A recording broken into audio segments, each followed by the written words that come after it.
ओम शांति।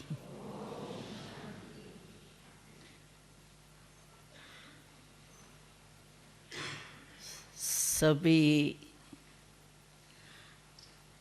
मधुबन में आके संगम युग की मौज मना रहे हैं। सारे कल्प में अगर मौजों का युग है तो ये संगम युग ही मौजों का युग है। तो मौज मना रहे हैं ना? हाँ, मौजे ही मौजे है ना। बाबा ने कहा था कि यहाँ तो है मौज, अगर मौज नहीं होंगी तो क्या होगा? हाँ, मूंजना। तो यहाँ तो है मौज, यहाँ तो है मूंजना।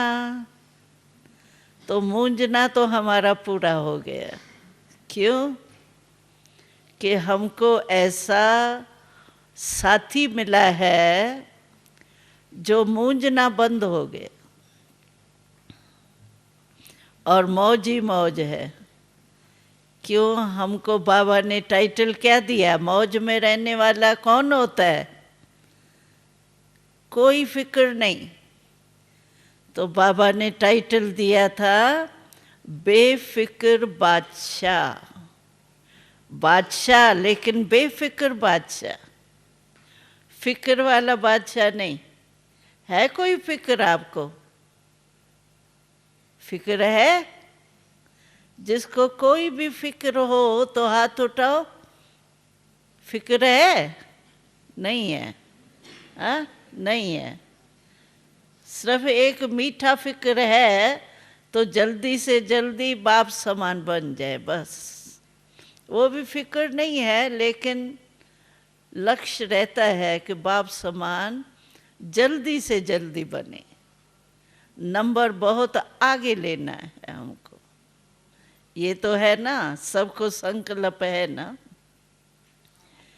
लेकिन हमने देखा है कि मौज में कौन रह सकता है और कैसे रह सकती है। क्यों? कि बाबा कहते हैं कि जो मैं आपको डायरेक्शन देता हूँ तो आपके पहले माया सुनती है।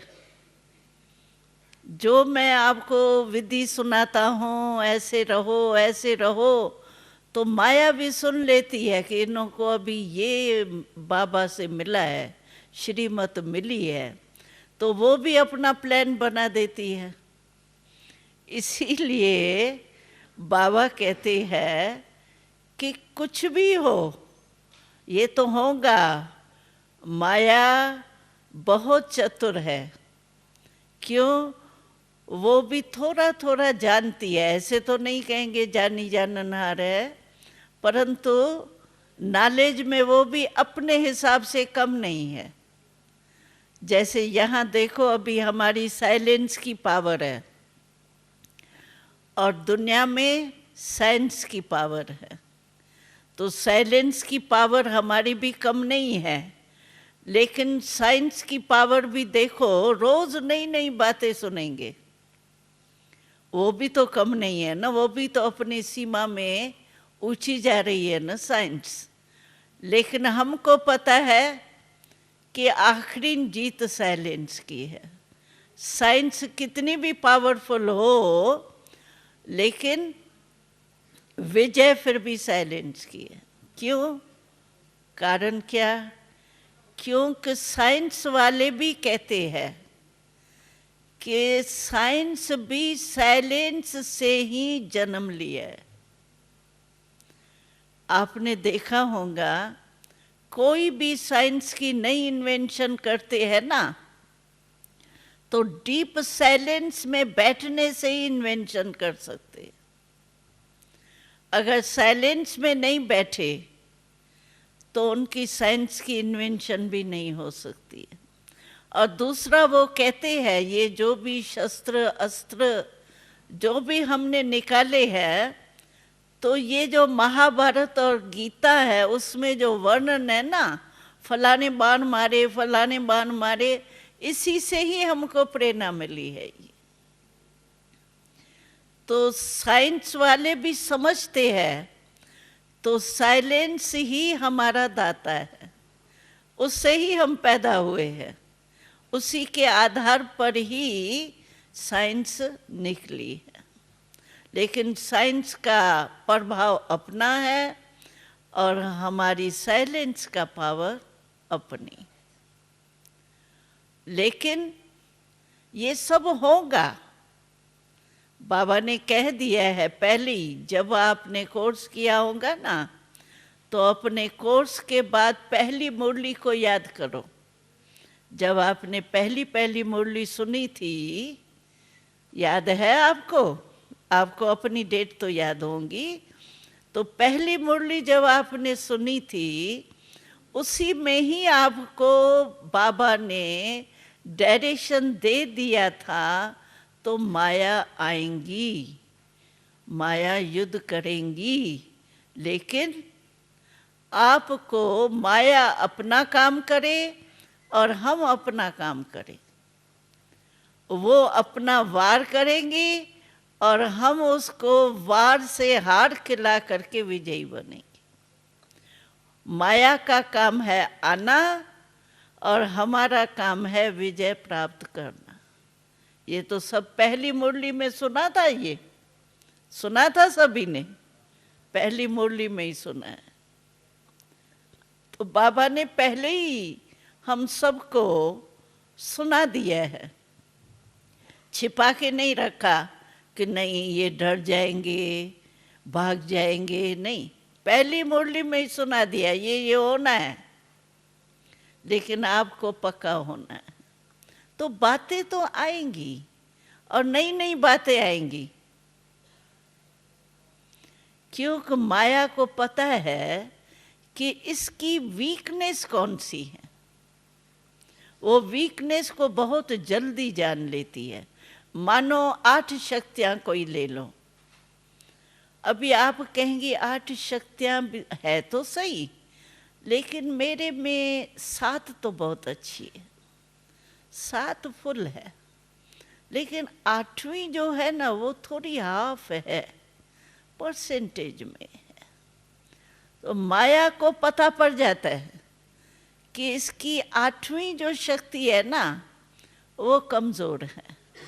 जैसे दरवाज़ा होता है ना, हम दरवाज़ा ये बंद करते हैं, तो कभी कभी पूरा बंद नहीं होता है, थोड़ा डिफेक्ट हो जाता है ना दरवाजे में, तो थोड़ा सा ऐसे खुला रह जाता है, देखा होगा आप लोगों ने।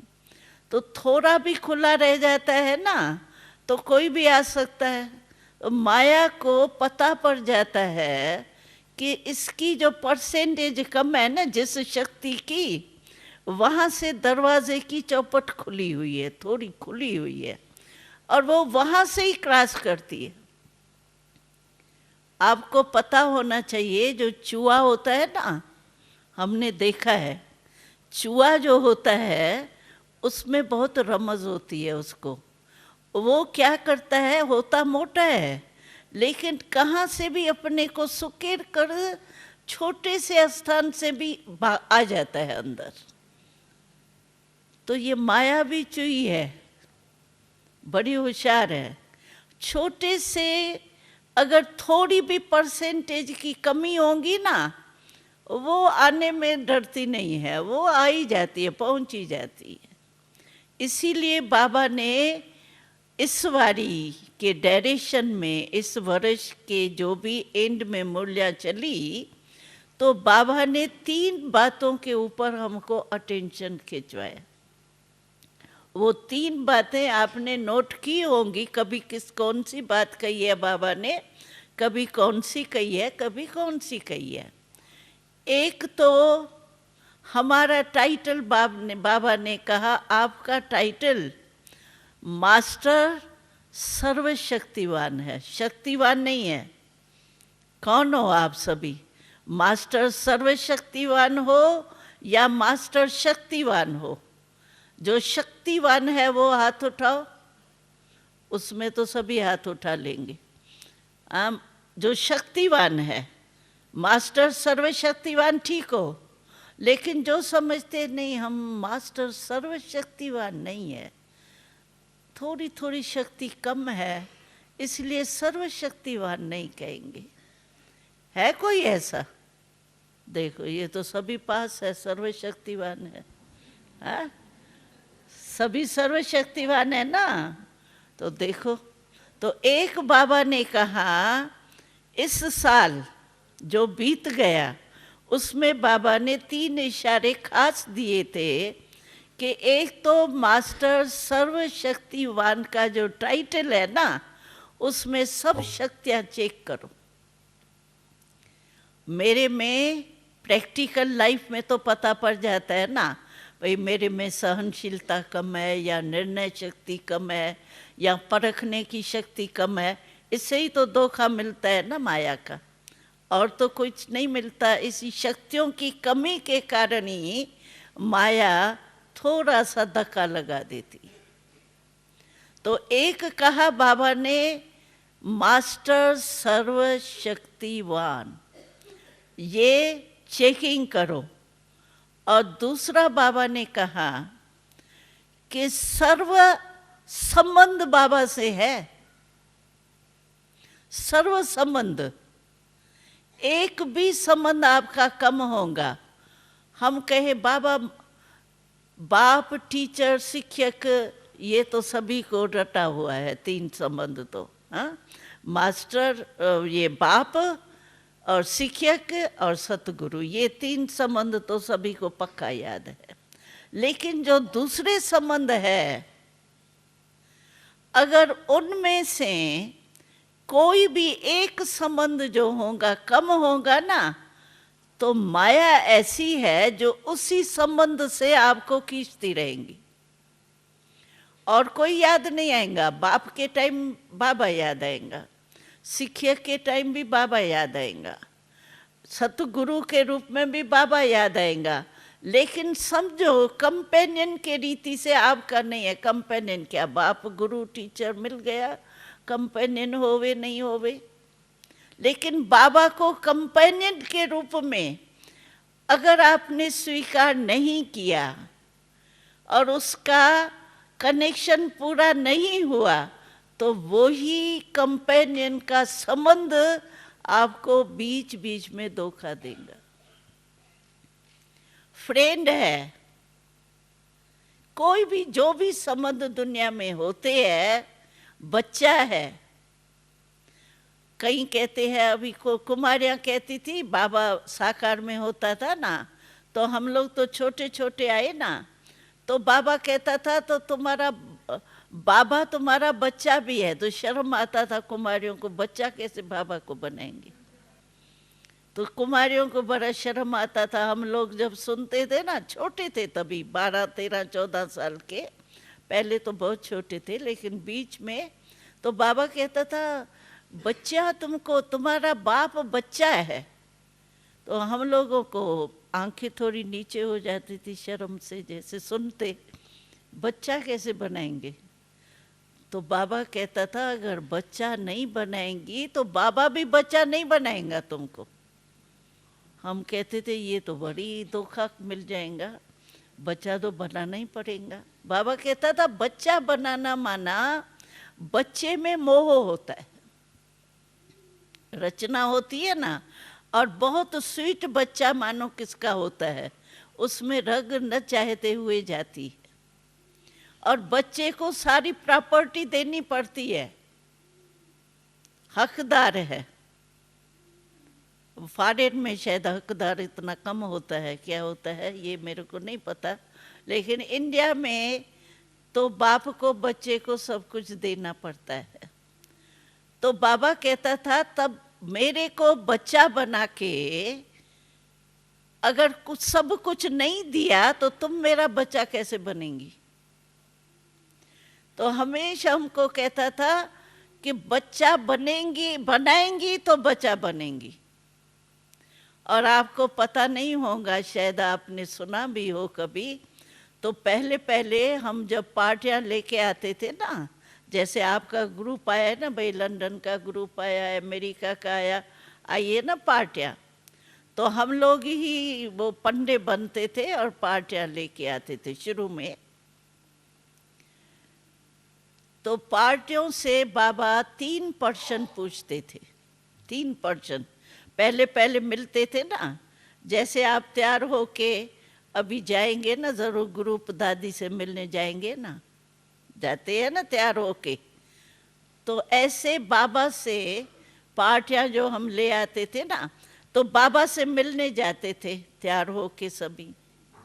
तो बाबा 3% पूछता था पार्टी से, फेल है या पास है। एक पहली मुलाकात में ही बाबा फेल पास कर देता था पार्टी को। 1% पूछता था, तो बच्ची आप पहले वाली मिल रही है, तो सभी क्या कहेंगे?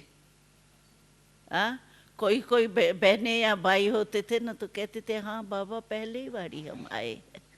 बाबा कहते थे पहले बारी आई है, पहले कभी नहीं आई हो। बाबा ये क्वेश्चन करता था, इसीलिए तो इनको याद है कि हम बहुत बारी मिल चुके हैं, हर 5000 वर्ष में मिल चुके हैं। ये पेपर लेता था बाबा, तो अगर कोई गलती से कह देता था ना नहीं बाबा मैं पहली बारी आई हूँ, तो बाबा कहता था फेल। इनको कलप पहले का ज्ञान ही नहीं है, चक्कर का ज्ञान ही नहीं है, फेल हो गया। अच्छा, एक ये क्वेश्चन पूछता था। दूसरा फिर माताएं और भाई प्रवृत्ति वाले आते थे ना, तो बाबा कहता था बच्ची तुम्हारे को कितने बच्चे हैं? तो जितने होते थे 3 या 2 वो कह देती थी, यानी जितने लौकिक होते थे ना उतना कह देती थी। तो बाबा कहता था हाँ बस 2 ही बच्चे हैं तुमको, 2 ही है, योग करो।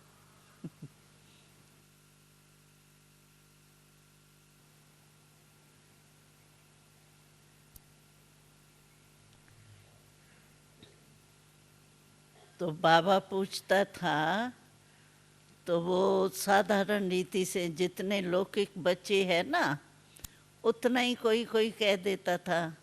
तो बाबा कहता था तुमने शिव बाबा को बच्चा नहीं बनाया है, तो भी फेल कर देता था। तो बाबा कहता था तुम, हम लोग क्या करते थे, पंडे बन के आते थे ना, तो ये मशहूर हो गया था, तो ट्रेन में ही सभी को ये ट्रेनिंग देनी है कि बाबा ये क्वेश्चन पूछेगा। तो हम ट्रेन में सभी को ट्रेनिंग याद करा आते थे, ये बाबा पूछेगा आप ये जवाब क्या देंगे, पक्का करा के आते थे। और तीसरा फिर बाबा पूछता था, तो मुरली आज की पढ़ के आई? हम कहते थे बाबा अभी तो आए हैं तैयार होके और बाबा से मिलने आए हैं। बाबा कहता था क्यों पहले बाबा से मिलने आई? पहले मुरली तो पढ़नी चाहिए थी ना, मुरली के बिना आप कैसे रह गई? तो उसमें भी फेल करता था। हम कहते थे बाबा पोस्ट ही पीछे आती है, पोस्ट जब यहाँ मुरली चलेगी तभी तो पोस्ट आएंगी ना, तो पोस्ट ही लास्ट आती है, हमको कहाँ वहाँ थोड़ी इस डेट की मिली होंगी। यहाँ आए तो तुमने पहले क्यों नहीं पूछा मुरली कौन सी चली? तुमने एक पॉइंट भी नहीं पूछी किससे, फेल। ये 3 क्वेश्चन बाबा पूछता था। अभी आप तो फेल नहीं होंगी ना। अगर बाबा पूछे आप पहले बारी आए हो, तो ये कहना इस कल्प में पहले बारी आए हैं, ऐसे नहीं कहना पहले बारी आए हैं, समझा? इस कल्प में पहले बारी आए हैं, ये राइट है।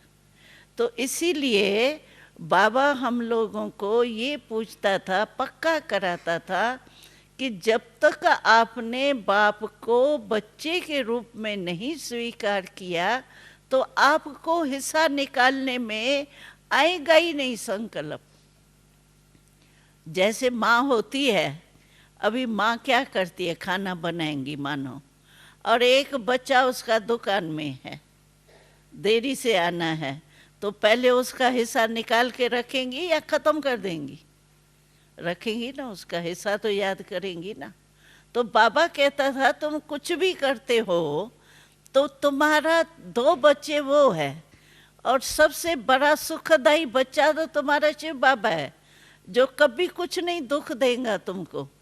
दूसरे बच्चे तो फिर भी कभी बड़े हो जाते हैं तो थोड़ा 3-5 करते हैं, हाँ, थोड़ा नटखट हो जाते हैं, लेकिन शिव बाबा तो तुमको सदा ही साथ देगा, तुम्हारे को जीवन दान देगा, तुम्हारे को सब कुछ प्राप्ति कराएगा, वो तो देने वाला दाता है।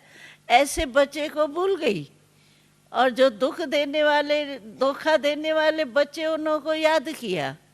तो ये सर्व संबंध बाबा से जरूर होने चाहिए। एक सर्व शक्तियाँ और दूसरा सर्व संबंध का अनुभव, और तीसरा बाबा ने कहा कि सर्व गुण संपन्न प्रैक्टिकल लाइफ में अभी होना है।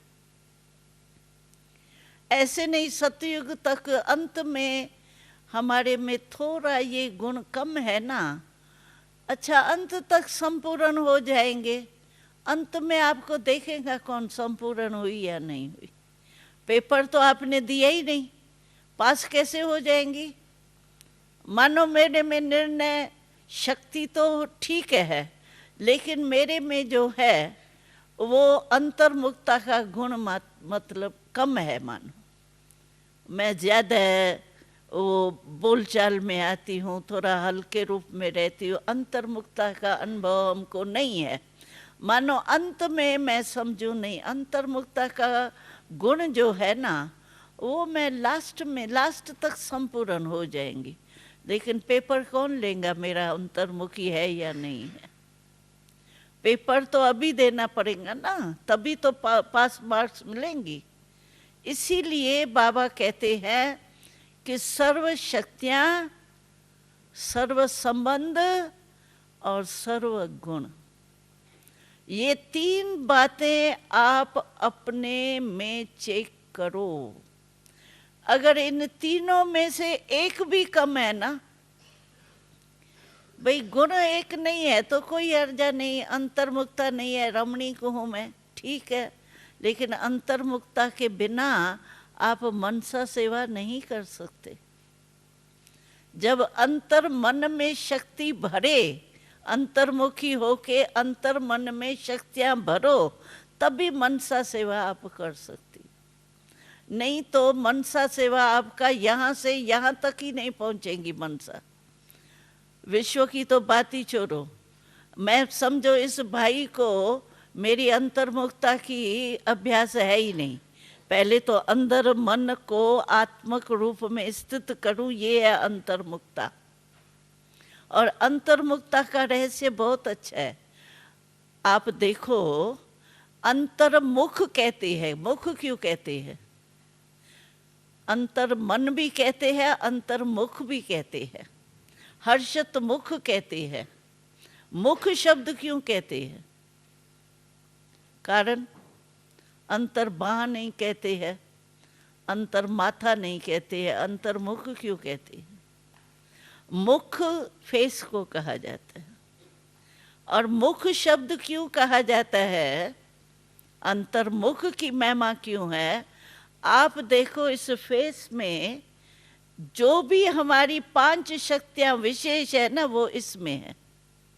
सोचो देखो, निर्णय शक्ति है, बोलने की शक्ति, देखने की शक्ति, सूंघने की शक्ति, खाने पीने की शक्ति कहाँ है? बा में है। किसमें है सर्व शक्तियाँ? फेस में है ना। तो इसको फेस को कहते हैं मुख। तो अंतर्मुख अर्थात जो भी मेरी शक्तियाँ है ना, वो सर्व शक्तियाँ आत्मक रूप में स्थित हो, इसको कहा जाता है अंतर्मुखी।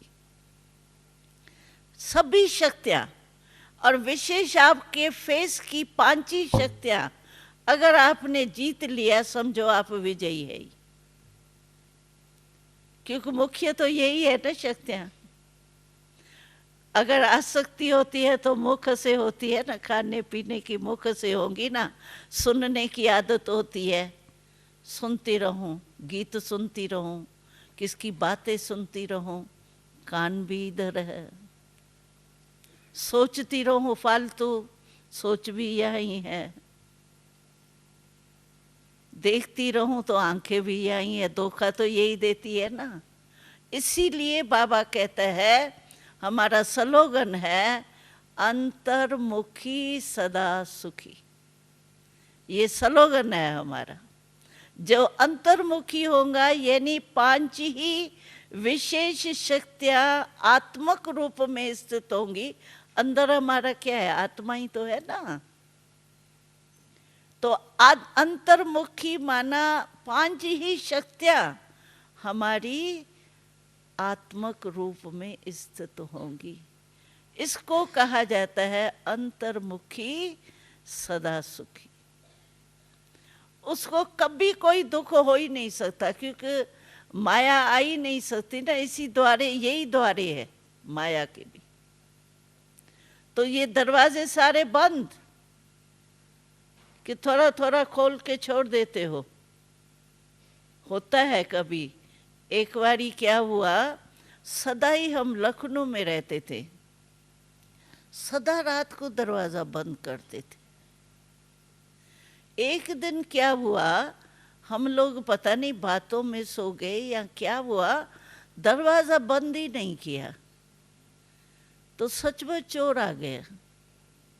हमने कहा हम तो सदी दरवाजा बंद करते हैं, फिर ये आया कहाँ से? कुछ किया नहीं। उस बेचारे को दूसरे घर में जाना था, लेकिन दूसरे घर का दरवाजा बंद था, हमारा बाय चांस खुल गया था। तो वहां से आया और भाग के दूसरी जगह गया, हमको कुछ नहीं किया। लेकिन देखो, आ तो गया ना। समझो कुछ कर लेता तो हमको क्या है, दरवाजा हम नहीं खोला ना, गलती तो हमारी। तो हम भी कभी कभी अलबेलेपन में क्या कर देते हैं, कोई ना कोई शक्ति अपनी कम कर देते। ये दरवाजा खुल गया। कोई ना कोई गुण कम कर देते, ये दरवाजा खुला। सर्व संबंध में से एक न एक संबंध दूसरी कोई आत्मा से जोड़ा हुआ होता है, वहां बुद्धि जाती रहती। दरवाजा खुला, माया को आने का चांस है, उसको तो आपने वेलकम कर दिया, आवाहन कर दिया। हाँ भाई, दरवाजा खुला हुआ है, आओ। तो वो तो आएंगी, चाय पानी भी पिएंगी, आपको निकालना ही मुश्किल होगा, टाइम लगेगा, एनर्जी जाती है, टाइम वेस्ट जाता है। इसीलिए ये 3 ही बातें जो है ना, वो विशेष ध्यान में रखो। दरवाजा बंद, दरवाजा बंद है, डबल लॉक। डबल लॉक है, एक बाबा की याद और दूसरी मनसा सेवा, वाचा सेवा, कर्मणा सेवा। तीनों में से कोई भी सेवा में बिजी रहो। चाहे आपको मधुबन का या सेवा केंद्र का कर्मणा सेवा भी मिले ना, तो भी अपने मन को बिजी रखो। हमने देखा है, मन बुद्धि अगर थोड़ा भी खाली होता है ना, तो माया को चांस मिलता है। कम से कम व्यर्थ संकल्प तो, जैसे वो दरवाजे के यहाँ इंतजार कर रहे हैं, खड़े ही है, व्यर्थ संकल्प, कोई अर्थ भी नहीं होगा। अगर पूछेंगे ना, किससे तुमने ये क्यों बोला, क्यों किया ये, कहेंगी दादी मेरा मन में संकल्प ही नहीं था, मेरी भावना ही नहीं थी, मेरा भाव ही नहीं था, पता नहीं कैसे हो गया। क्यों हो गया? अलबेलापन। तो ऐसे waste thoughts, negative thoughts, waste time, waste energy, ये हमारी बहुत जाती। और अगर हम इस एनर्जी को नहीं बचाएंगे, तो आप सोचो, सारे कल्प की एनर्जी, प्रालब्ध बनाने की एनर्जी अब भी हमको इकट्ठी करनी। सतयुग में आपको जो किया है वो पाना है, बस आराम से। जो बैंक बैलेंस है उसको खाना है, कुछ कमाना नहीं है। और द्वापर में आपको पूज्य बनना है, वो भी इसी हिसाब से, जो संगम पर पवित्र बने होंगे, सर्वगुण संपन्न बने होंगे, इतनी आपकी पूजा होगी। हमने सुनाया था एक हंसी की बात, पता नहीं आप लोगों ने सुनी है या नहीं, पूजा की। तो हम दिल्ली में रहते थे ना, पता नहीं आपने सुना है, रिपीट कर लेती हूँ। तो दिल्ली में हमारा एक जगह पर म्यूज़ियम था, उसमें एक मंदिर था साथ में, वो था बुद्धू माता, नाम बुद्धू या मधु मतलब ऐसा कुछ था। और उसको भोग क्या लगता था, ये कच्चा दलिया होता है ना, दलिया आपने देखा है होगा ना, जो गेहूं का दलिया नहीं बनता है, बीमार होते हैं तो दलिया खाते हैं, तो वो जो सूखा दलिया होता था ना, उसका ही भोग लगता था उसको, और कुछ नहीं, उसका भोग लगता था। और दलिया के ऊपर कोई वो पानी आके डालते हैं ना मूर्ति के ऊपर ऐसे वैसे, तो वो दलिया के ऊपर पड़ता था तो दलिया गीला हो जाता था, तो बांस होंगी ना उसकी, तो सफाई भी कम होती थी। उसका जो सफाई करने वाला क्या होता है, पंडित होता है क्या, जो भी होता है सेवादारी, वो बड़ा सुस्त था, सफाई नहीं करता था। तो हम एक बारी गए, हमने कहा ये दलिया का भोग कैसे लगता है, तो कहा ये बुजुर्ग माता है इसलिए उसको दलिया का भोग लगता है। तो पूजा तो हो रही है उसकी, मंदिर बना हुआ है, मंदिर सुंदर है, और माता को भोग लगता है उसका दलिया का और बांस। तो पूजा तो हुई ना, लेकिन ऐसी पूजा होंगी तो क्या होगा। और वहाँ मंदिरों में जाओ, बड़े बड़े मंदिरों में, श्रीनाथ में जाओ, श्रीनाथ में उसकी जो तिलक लगता है ना कैंसर का, तो कैंसर का तिलक सोने की वो जो क्या होती है पीसने की चक्की होती है ना, पत्थर की चक्की आपने देखी है, आजकल तो बिजली के सारे निकल गए, लेकिन इंडिया में पत्थर की वो चक्की होती है। तो उस सोने की चक्की, उसमें वो केसर का वो पीसता था और उसका तिलक लगता था उसको। देखो कहाँ श्रीनाथ, कहाँ बुद्धू माता बेचारी। तो देखो पूजा तो हुई ना उसकी, लेकिन कितना फर्क हो गया। इसीलिए बाबा कहते हैं संगम युग में जितनी अपनी आप एनर्जी इकट्ठी करेंगे, उतनी ही आपकी द्वापर से पूजा होंगी और सतयुग त्रेता में राज करेंगे। चलो कई भाई बहनें कहते हैं अभी सतयुग में तो तख्त पर दो दो तीन तीन थोड़ी राजा रानी बैठेंगे, एक ही बैठेंगे ना। जन्म ही 8 है तो 8 ही बैठेंगे ना, 16 थोड़ी। चलो युगल बैठे साथ में, बाकी 32 थोड़ी बैठेंगे, तो तख्त तो मिलना ही नहीं है। लेकिन रॉयल फैमिली भी राजा ही है। आप सोचो भाई लक्ष्मी नारायण पहला नंबर जो होगा वो तो हम बन ही नहीं सकते हैं, बाबा मामा मुकर्रर हो गए। अभी हम कैसे कहे हम विश्व महाराजा बनेंगे, लेकिन ये जो रॉयल फैमिली है वहाँ, उनों का मर्तबा इतना ही होता है जैसे राजा रानी का। इसका मिसाल बाबा सुनाता है, ब्रह्मा बाबा, आपने सुना होगा मोरली में भी। तो बाबा नेपाल में जब अज्ञान काल की लाइफ थी ना ब्रह्मा बाबा की, तो बाबा ज्वेलरी का काम करता था ना, तो कलकत्ता में था बाबा का। तो नेपाल नज़दीक पड़ता है ना कलकत्ता से, तो नेपाल के राजाएं जो है वो बड़े ठाठ से ताज वगैरह सब पहनते हैं, तो ज्वेलरी भी बहुत पहनती है, राजाएं तो ज्वेलरी पहनते ही हैं। तो बाबा ज्वेलरी दिखाने के लिए वहाँ नेपाल के राजा वगैरह से कनेक्शन था। तो बाबा का जब कनेक्शन था ना, तो बाबा की एक्टिविटी देखकर जो राजा होता था ना मुख्य उस समय का, तो राजा की जैसे दोस्ती बन गई राजा रानियों की। बाबा जाता था और बाबा था भी रमणीक ना। अब बाबा की सूरत तो फोटो में भी तो देखते हैं ना आप, जैसे नारायण की मूर्ति है खड़ी है, देखा होगा ना चित्र में। तो इसीलिए सभी को बाबा बहुत एक रमणीक अच्छा लगता था। अब बिजनेस में भी होशियार था, उनको एक बारी खुश कर देगा, सस्ता करके आएगा, अरे तुम तो हमारी फैमिली के हो, ले लो क्या है, और दूसरे बारी फिर उन लोगों को ठीक करेगा। तो बाबा होशियार तो बहुत था ना बिजनेस में, तो उन लोगों को बहुत बाबा के ये जो है व्यवहार बिजनेस का बहुत पसंद आता था, और फैमिली मेंबर जैसे बाबा हो गया था उन के राजाओं के।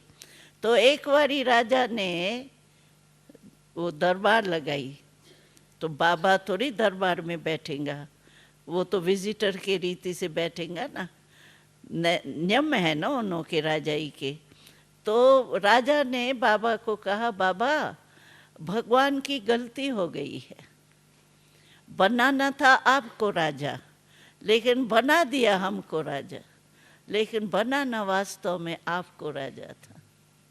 तो बाबा को ऐसे वो नेपाल वाले जो है वो कहते थे। तो एक बारी बाबा को दरबार दिखाई सारी, जो उन्हों की पर्सनल दरबार होती है ना रॉयल फैमिली की, वो हाल में बाबा को ले गए थे। तो उसमें बाबा ने बताया, मैंने क्या देखा कि जो भी सारी रॉयल फैमिली थी ना, उन सभी के सिर पर ताज था। नहीं तो राजा के सिर पर ताज होता है ना, लेकिन जब रॉयल फैमिली की वो बनी हुई थी दरबार, तो सभी के सिर पर ताज था, जितने भी रॉयल फैमिली है। तो अभी अंत में नेपाल में सभी के सिर पर ताज होगा, तो हमारे सिर पर सतयुग में तो ताज बहुत फालतू पड़े होंगे तो हमारे सिर पर भी ताज होगा। यानी रॉयल फैमिली का भी सतयुग में इतना ही महत्व होगा। इसीलिए हम भले तक तो नहीं भी मिले ना, कोई हर्जा नहीं, लेकिन रॉयल फैमिली में अगर आप आ गए तो भी आपका वही मर्तबा होगा जितना राजा रानी का। तो रॉयल फैमिली में तो आना है ना, हाँ, तख्त का तो थोड़ा सोचना पड़ेगा, हाँ? परंतु रॉयल फैमिली में तो आ सकते हैं ना, फर्स्ट जन्म में भी आ सकते हैं, सेकंड में भी आ सकते हैं, थर्ड में भी आ सकते हैं, 8 में से कोई ना कोई में तो आ सकते हैं ना। इसलिए पुरुषार्थ ये करो, अभी हमारा न टाइम वेस्ट जाए, न एनर्जी वेस्ट जाए, न हमारी शक्तियाँ वेस्ट जाए।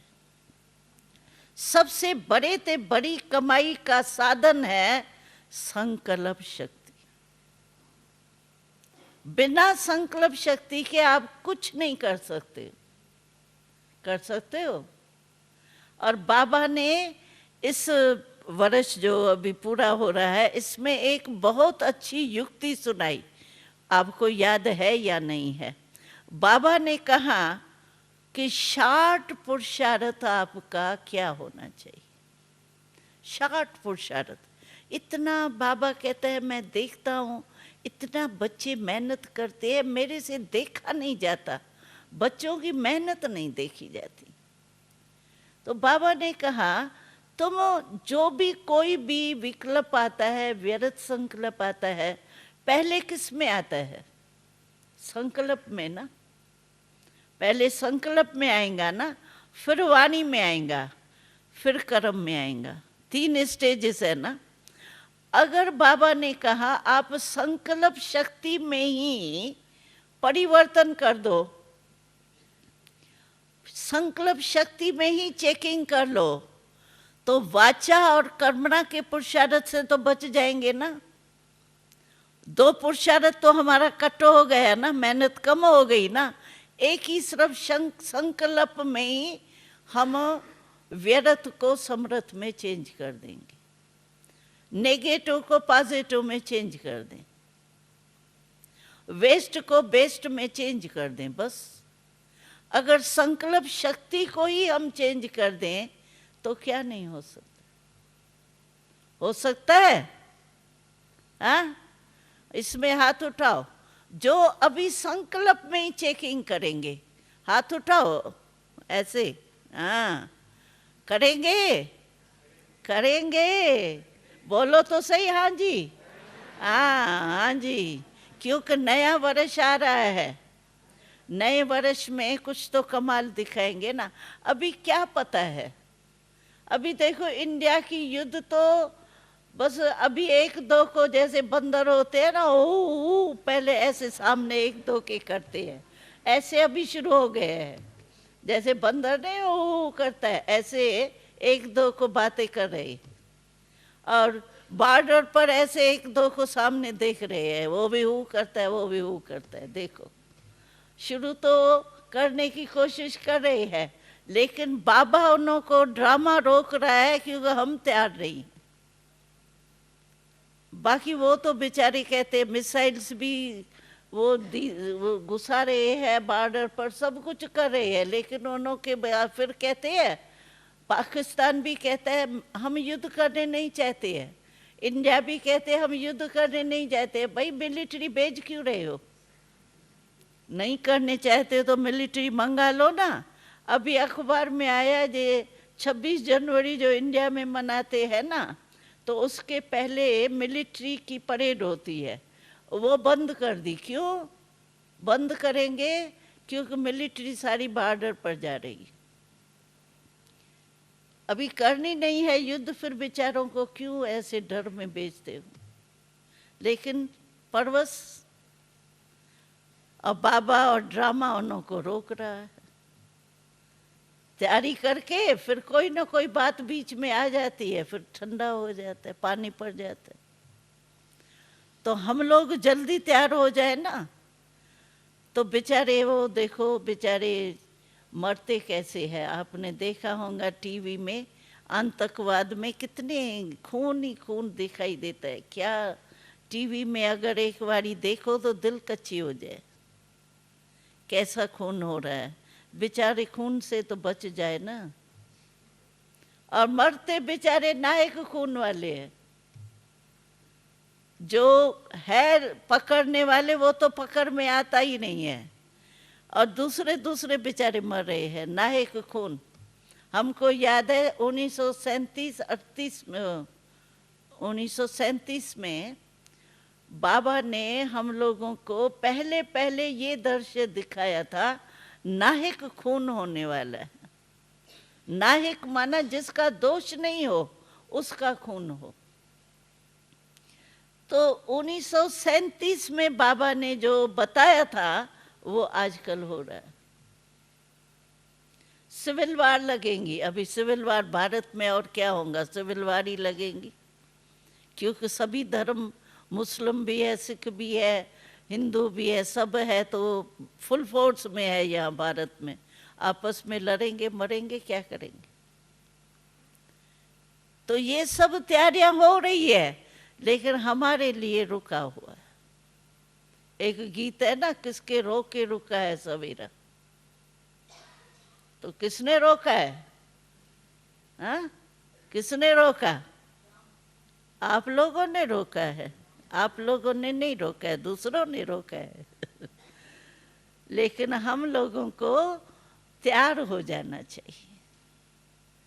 हम तो देखते हैं, कभी कभी टीवी में दिखाते हैं, तो हम तो कहते हैं बेचारे देखो नायक मर रहे हैं ऐसे। तरस तो आता है ना, फिर भी हमारे भाई बहन है ना, तो तरस तो आता है ना। तो इसलिए बाबा कहते हैं अभी नया वर्ष शुरू होगा, बाबा भी सुनाएगा कोई ना कोई बातें नहीं, लेकिन हम तो आपको जो बाबा बरस बीत गया, जो बाबा ने काम दिया था वो रिवाइज करा रहे हैं। तो बाबा ने जो इस वर्ष हम लोगों को काम दिया वो अच्छी तरह से हमको, अभी बाकी कितने दिन है, आज 28 है ना, 29, 30, 31, 3 दिन है, पुराने साल के। 3 दिन में भी हम एवर रेडी हो जाएं तो भी अच्छा। तो बाबा आवे तो बाबा को कहे, बाबा हम तो जो आपने डायरेक्शन दिए थे ना, हम उस पर चल रहे। होंगे ऐसे? उठवाए हाथ, बाबा उठवाए। तो जो मैंने डायरेक्शन दिए थे अगले साल, वो आपने किए? उठवाए हाथ? हाँ, उठाए? उठाए? पास हो जाएंगे? हो जाएंगे ना? तो चलो मैं बाबा को कहूँगी, बाबा फॉरेनर्स हैं तो हाथ ज़रूर उठवाओ। क्योंकि उन्होंने कहा था हम पास हो जाएंगे। जो कमी हो ना 3 दिन में पूरा कर देना, फिर ठीक हो जाएंगे। ठीक है? अच्छा, ओम शांति।